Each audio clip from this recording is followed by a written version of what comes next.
I used to work nights at a small snooker club tucked away down a side street most people didn't even know existed. It wasn't fancy, the kind of place where the carpet had been replaced more times than the tables, the air always faintly smelling of chalk dust, old beer, and that strange stale warmth that lingers in buildings that never truly close. We stayed open until 1 a.m. on weekdays, 3 a.m. on weekends. My shift was usually from 9 p.m. until close. It was mostly regulars, middle-aged men playing the same games they had for years, leaning on their cues like walking sticks between shots. Every now and then, some kid would wander in thinking it was a good place to kill time, but the novelty wore off fast. The club had 6 tables, all lined up under green-shaded lamps that cast soft, heavy pools of light onto the felt. Beyond that light, the rest of the room always seemed a little too dark, even with the wall lamps on. At night, the street outside was so quiet, you could hear every creak of the building. Behind the main floor was a narrow hallway leading to the stockroom, a small office, and the old storage loft above. I never liked the loft. The ladder was a splintered old thing, and the space above felt wrong. The manager used to joke that the loft was older than the rest of the building, as if the club had been built under it rather than around it. Most nights were uneventful. Just me behind the counter, the slow thock of snooker balls, and the low hum of the vending machine in the corner. But one night in early December, a Thursday, I was alone. The last customers had left around midnight, well before closing. I didn't mind. The quiet was fine as long as the clock kept ticking. That night, the quiet felt different. It started with the sound of a ball rolling. I was in the office sorting receipts when I heard it. That faint, unmistakable click of a snooker ball nudging another, followed by the soft roll across the felt. I figured I'd left a table with a stray ball on it, maybe from earlier. When I stepped back into the main room, all 6 tables were still, the balls perfectly racked in neat triangles. I stood there a moment, listening. The building was silent again. I told myself maybe it was just the sound of the building settling. Old wood creaks in strange ways at night. At 12:35, I started my closing routine. I walked the tables, brushed down the felt, and switched off the lamps over the ones we weren't using. That's when I noticed something odd on table 4. The triangle was gone.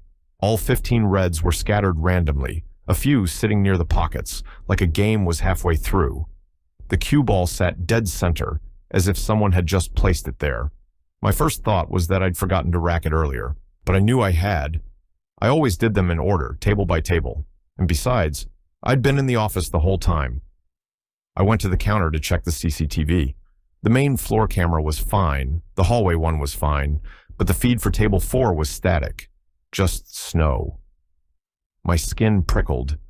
At 12:45, I heard it again. Not a ball rolling this time. Footsteps. They were slow, heavy, and came from the direction of the stockroom. That room had no outside door. The only way in was through the hallway I was standing in. I waited, listening. The footsteps stopped. I told myself to check it. I'd been here long enough to know that ignoring a noise only makes you think about it more.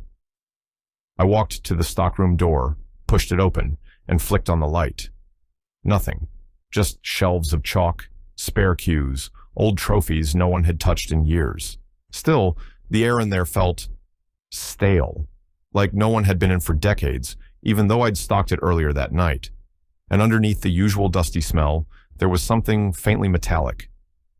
I shut the door. At 12:58, the main lights flickered. Not all of them, just the green lamps over table 4. They went out for a second, came back on, then out again. And in that second of darkness, I saw someone. They were standing at the far end of the table. Tall, head tilted slightly, one hand resting on the edge of the table, as if they were about to take a shot. When the light came back, they were gone. The balls on the table were still scattered, but now the cue ball was missing. I didn't move for what felt like minutes. My ears were ringing with silence. Then, from directly above me, the loft, came the sound of something rolling slowly across the wooden boards. It was heavy enough that I could hear the weight shifting. Rolling, stopping, rolling again. I've been in that loft once. There's nothing up there that can roll. No balls, no barrels, nothing round. I grabbed my bag, turned off the counter lights, and headed straight for the front door. As I stepped outside, I glanced up at the building. Just for a moment, In the dark slit of the loft's small window, I saw a shape. Tall, still, head tilted. Something pale moved, just enough to let me know it was watching. The light from the street lamp flickered, and it was gone. I never took another shift there, didn't go back for my last pay. And now, whenever I pass that side street, I notice the loft window is always dark. But I've never stopped wondering if, some nights, the balls on table 4 still move when no one's around. I used to work part-time at a small convenience store that sat on the corner of an almost forgotten street. It was the kind of place that stayed open far later than it should have, mostly serving tired workers on their way home or the occasional night owl looking for cigarettes or snacks.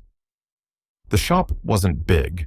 A few narrow aisles, a humming soda fridge, shelves of cheap snacks, and a dusty counter where I sat most of the time. The walls always seemed a little yellow, no matter how much light was on. Across the street were 4 abandoned buildings that had been boarded up for years. No one lived there anymore. People said it used to be a small row of family-owned stores, bakery, tailor, small cafe. But now the windows were covered with splintered wood, the bricks crumbling, the paint long faded. At night, the streetlights in front of those buildings flickered weakly, sometimes shutting off for minutes at a time, leaving the whole stretch in shadow. I didn't like looking at those buildings. My shift ran from 6 p.m. to midnight. Usually it was uneventful, just long hours of quiet, broken by the occasional customer. I kept the radio on low in the background so I wouldn't go crazy from the silence. One night in late November, the air outside had a damp, heavy chill to it. It was the kind of night where every sound carried a little too far. I remember because I could hear the hum of the streetlight even from inside the store. At around 11:30, I was restocking the chip aisle when the soft jingle of the front doorbell rang. I looked up, expecting to see someone come in, but there was no one. The door was shut. I frowned, walked over, and pushed against it, locked like it always was after 11 p.m. I checked outside through the glass. Nothing but the quiet, empty street. I figured maybe the sensor was acting up. It had happened before when the wind was strong, but it wasn't windy that night. The air was still. I went back to restocking. That's when I noticed the aisle looked different. A bag of chips was lying on the floor. And not just that. A few candy bars had been knocked sideways, like someone had run their fingers along the shelf as they walked past. I frowned. I was certain I hadn't done that. I went behind the counter to check the security monitor. The front and back cameras were fine, but the one covering the aisle with the chips was nothing but static. That made my skin prickle. Still, I told myself it was nothing and went back to my routine. I was sweeping near the back of the store when I heard it. Slow, deliberate footsteps. They weren't coming from the street outside. They were coming from inside the store, from the storage room in the back. That storage room only had one way in and out, through the door I was standing near, and it was always locked unless I was bringing something in or out. I froze, broom still in my hand, and listened. The footsteps stopped. I reached for my keys, unlocked the storage door, and slowly pushed it open. The light inside was off. The darkness felt thick. I could smell faint dust, like old cardboard, but there was also something else, something metallic, faint, but enough to make my stomach twist. I stood there, one hand on the light switch, but my chest tightened at the thought of turning it on. I didn't want to see what might be in there. I shut the door instead. The bell on the front door rang again. I nearly jumped out of my skin. I hurried to the front, but again, the door was closed, locked. I leaned over the counter and stared through the glass. That's when I saw the reflection, not in the store, outside, across the street. Under the weak glow of the flickering streetlight, someone was standing in front of the boarded-up buildings, tall, very still. Their head was tilted slightly to the side, like they were studying me. I couldn't make out their face. The shadows seemed to stick to them, but their arms looked too long. I didn't move. They didn't move. And then the streetlight flickered off. For a few seconds, everything across the street was pitch black. When the light came back on, they were gone. I thought maybe I imagined it. My breathing was too fast and my hands felt cold. I told myself it was fine, just my mind playing tricks on me after too many quiet nights. But then I heard it again. Footsteps.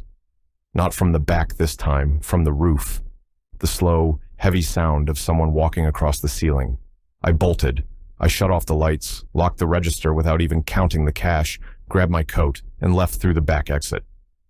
When I got to my car, I couldn't help but look up at the store. There, on the roof, just for a moment before the streetlight went dark again, was a figure. Tall, head tilted, arms hanging unnaturally low. I drove away without looking back. I never finished that shift. I never went back for my paycheck. And I've never been on that street at night again.